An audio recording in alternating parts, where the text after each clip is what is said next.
एक बार शिव जी के मन में जिज्ञासा हुई। शिव जी मां पार्वती के साथ कैलाश में विराजमान थे और मन में जिज्ञासा हुई कि चलो कुंभज ऋषि के पास राम कथा सुनकर आवें। सो महाराज शिव जी पार्वती जी को लेकर चले, सती जी को लेकर चले।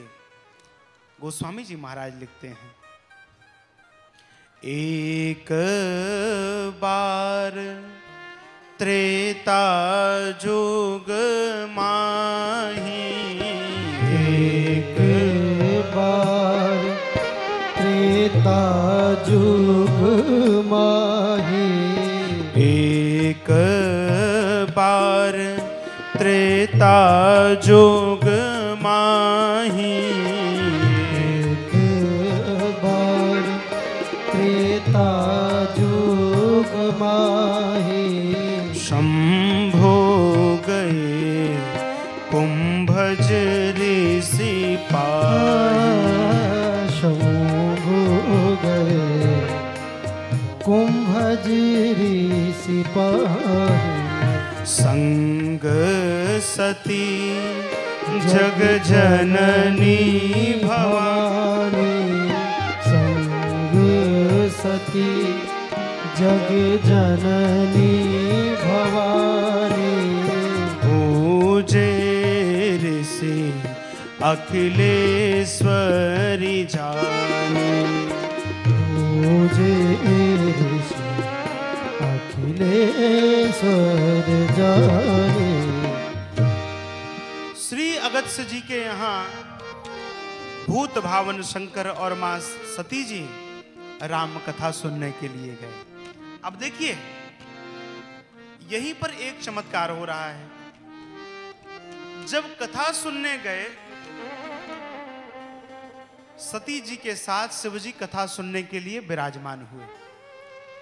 शिव जी देवादिदेव महादेव हैं, लेकिन जब कथा में गए तो एक श्रोता की तरह सामान्य रूप से जाकर नीचे विराजमान हो गए।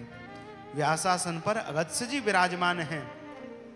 अगस्त्य जी पूजन करने आए तो शिव जी ने मना कर दिया, नहीं महाराज मैं तो कथा सुनने आया हूं, आप मेरा पूजन न करें, कृपा करें।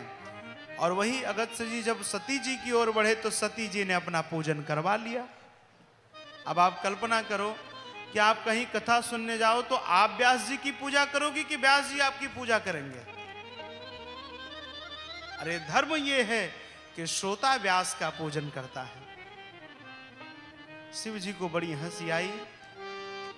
अब देखिए भगवान के कथा की अवमानना ये बहुत बड़ा तिरस्कार है।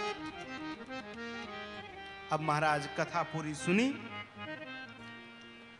अब कथा सुनकर शिव जी वहां से जब चले, मुनि सन विदा मांग त्रिपुरारी, चले भवन संग दक्ष कुमारी। मुनि से आज्ञा मांगी, शिव जी चले और आकाश मार्ग से भूत भावन शंकर भगवान आ रहे हैं। कथा की क्या आवश्यकता है जीवन में? कथा सुनने के बाद के ब्रह्मणि आस्था यया सा कथा, जिसे सुनकर हमारे जीवन में, हमारे मन में भगवान से मिलने की उत्कंठा जग जाए, वही कथा है, वही कथा है।